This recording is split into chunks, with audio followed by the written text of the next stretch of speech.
But if I'm sitting here trying to be something I'm not, then I'm picking these people who don't truly fit me and I don't fit them. And that's why you have these relationships or even these marriages where people wake up 5 years later from this fog, this excitement they had of their partner to finally see what's really there. And it's like, we don't really like each other. Yeah. Or we don't get along, or we don't really fit well together, and we're constantly in conflict with each other.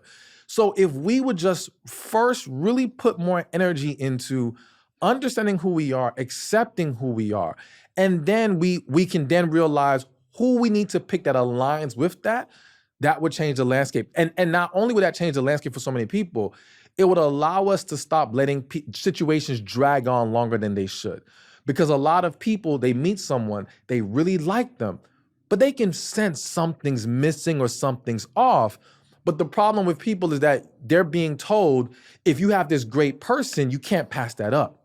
You see, if you don't have a very glaring reason that society deems as valid, oh, well, then you're being stupid or you're being ridiculous. It's like, no, you have to trust your spirit, trust your intuition. Something is telling you, and it's probably something that you can't see, but maybe you can't articulate it, or again, you don't feel like it's valid enough. But I can tell you from my position, those little things is what turns into a big thing later and destroys the whole relationship. Absolutely. You know? Yeah. And a third one? There doesn't have to be. Well, I will say this. So, we said, understand the differences, understand yourself. And the third one would be healing. I have to always mention that because I believe the number one issue that people are facing is a lack of healing. And that plays into figuring yourself out because again, if you are operating out of a place of fear or shame, or you've been told you weren't good enough or something about you wasn't good, even though that wasn't the case, well, that's gonna make you struggle with embracing that, right?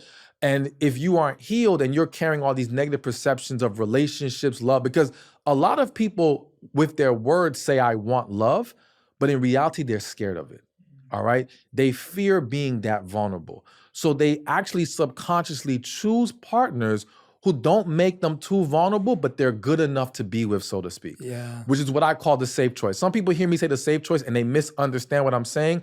I'm not saying safe as in this person creates a place of safety for you.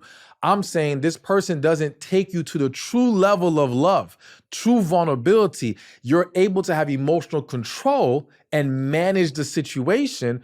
But because of that, you're never choosing someone you're really into, and you can never be what they really need either. Yeah. And at some point, it's gonna fall all apart. But it all goes back to healing.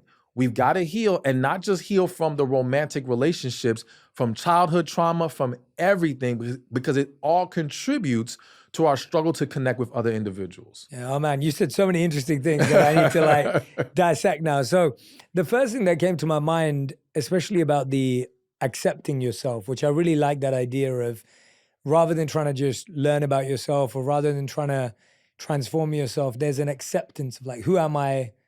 Why am I this way? What does that mean?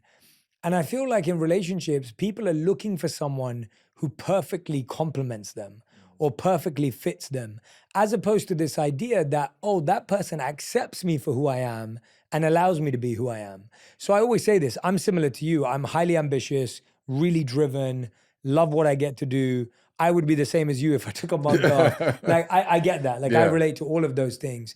And my wife is so much more like a family person, like quality time, wants to be ambitious, but she also wants to be present and all the rest of it, right? And we are not a perfect fit in that sense.